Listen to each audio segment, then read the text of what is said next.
Income tax के एक महत्वपूर्ण टॉपिक इनकम फ्रॉम सैलरी के अंतर्गत अभी तक हम लोगों ने अपने 3 लेक्चर में ग्रेजुटी, पेंशन और लीव इंकैशमेंट को पढ़ा है। आज हम लोग पढ़ने जा रहे हैं अन्य रिटायरमेंट बेनिफिट जो हैं compensation on retrenchment, voluntary retirement और provident fund. Compensation on retrenchment, अब रिट्रेंचमेंट के समय जो कंपनसेशन दिया जाता है वो as per income tax act taxable होता है। और इसको कैलकुलेट कैसे किया जाता है, तो इसके लिए इस रूल को हम लोग फॉलो करते हैं जिसमें लिखा है least of the following is exempt. पहला है एक्चुअल रिसीव्ड, जितना भी कंपनसेशन आपको एक्चुअली रिसीव्ड हुआ है ड्यू टू रिट्रेंचमेंट वो यहाँ लिख दिया जाएगा। मैक्सिमम लिमिट जो होती है इसकी 5 लाख रुपए होती है। और जो इसका तीसरा पॉइंट है वो है average salary into number of year of service into 1/2। अब ये 1/2 कहाँ से आया, वो तो बुक में लिखा हुआ है 15 डेज एवरेज पे। 15 डेज एवरेज पे, तो 15 डिवाइडेड बाई हमने 30 कर दिया है, इसलिए यहाँ पर क्या आ गया है 1/2 आ गया है। इसलिए हमने इसको एक फॉर्मूले के रूप में कन्वर्ट कर दिया है।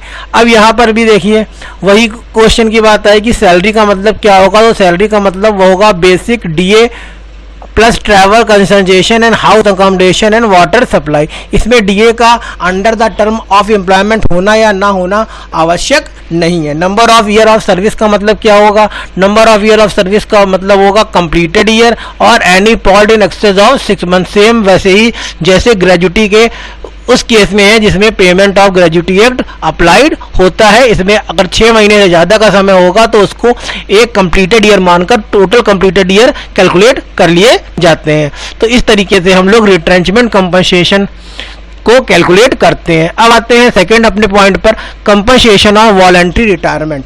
वॉलंटरी रिटायरमेंट के कंपनसेशन को निकालने के लिए हमें इस रूल को फॉलो करना पड़ता है। वो रूल क्या है, actual received, maximum limit 5 lakh.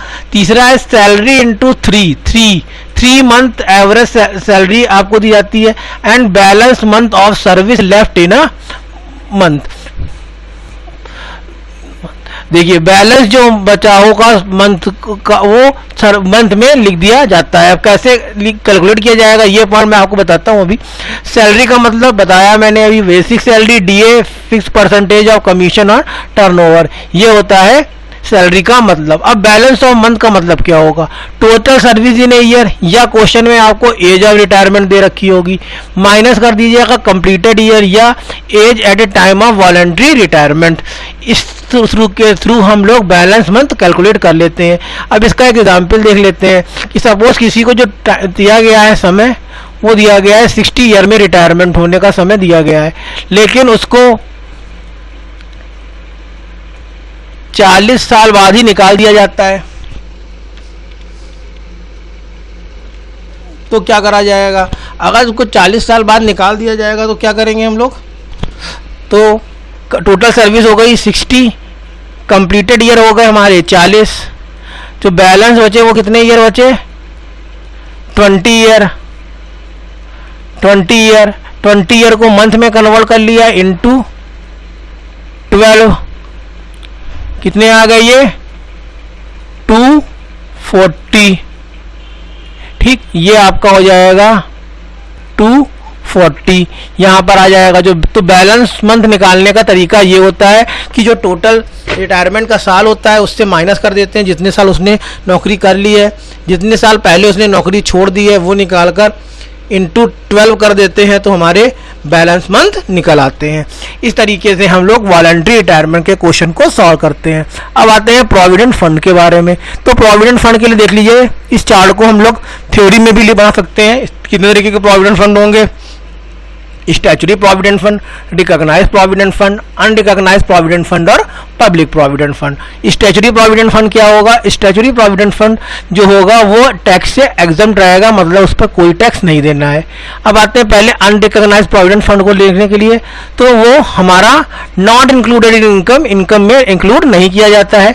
और पब्लिक प्रोविडेंट फंड का जो डिडक्शन होता है एम्प्लॉयर का कॉन्ट्रीब्यूशन जो होता है वो 80C के अंतर्गत लिया जाता है। अब इन सब में करना क्या है, इस सब में की बात आती है।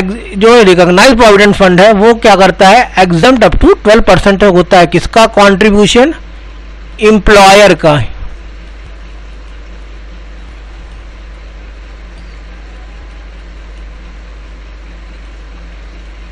एम्प्लॉयर का जो कंट्रीब्यूशन होता है उसको ही यहाँ पर देखा जाता है। एम्प्लॉय का कंट्रीब्यूशन सब 80C में ट्रांसफर हो जाता है। तो हम लोग यहाँ पर कैसे देखेंगे, कैसे करेंगे, तो देखिए क्या होगा कि जब कभी भी आपको आरपीएफ का अमाउंट दिया गया हो तब कैसे करा जाएगा, जब आरपीएफ का रेट दिया गया हो तब क्वेश्चन को कैसे करेंगे, जब रेट और अमाउंट दोनों दिया गया होगा तब क्वेश्चन को कैसे सॉल्व किया जाएगा। जैसे अमाउंट ऑफ आरपीएफ अगर क्वेश्चन में दिया गया है तो अमाउंट ऑफ आरपीएफ अगर क्वेश्चन में दिया गया है तो क्या करना है, अमाउंट ऑफ आरपीएफ से 12% ऑफ सैलरी माइनस कर देंगे तो जो हमारा बैलेंस बन आज क्या आएगा वो हमारा टैक्सेबल आरपीएफ होगा और ये at a time of calculation of total salary add हो जाएगा। सैलरी का मतलब क्या होगा, basic D under the term of employment and commission on turnover. अगर क्वेश्चन में रेट दे रखा है तो उस रेट से हम लोग 12% को माइनस कर देंगे तो हमें टैक्सेबल परसेंटेज ऑफ आरपीएफ मालूम पड़ जाएगा। इसके लिए हमने एग्जाम्पल लिया है कि अगर क्वेश्चन में आरपीएफ का रेट 14% दिया गया है, टैक्सेबल आरपीएफ कैसे निकालेंगे, 15 माइनस 12 कर दिया 2% आ गया। टैक्सेबल आरपीएफ कैसे निकलेगा, 2% ऑफ सैलरी निकाल देंगे, वो हमारा टैक्सेबल आरपीएफ हो जाएगा। इसी तरह जब रेट और अमाउंट दोनों दे रखा होगा तो कैसे निकाला जाएगा, तो क्या करेंगे, अमाउंट ऑफ आरपीएफ गिवन जितना दिया गया होगा into percentage given minus 12% upon percentage given. इस फॉर्मूले की हेल्प से हम लोग taxable amount of RPF calculate कर लेंगे। तो ये था हमारे आरपीएफ के को सॉल्व करने का तरीका। अब आरपीएफ का अगर कोई क्वेश्चन आएगा, चाहे वो शॉर्ट में आए चाहे लॉन्ग में आए, आपको इस रूल को अप्लाई करने से वो इजीली कैलकुलेट हो जाएगा। ठीक है, तो नेक्स्ट वीडियो में हम लोग पढ़ेंगे आगे का सैलरी का पार्ट, जिसमें हम लोग अब तक पढ़ चुके हैं रिटायरमेंट बेनिफिट। नेक्स्ट पढ़ेंगे हम लोग अलाउंसेज एंड परक्यूजिट्स।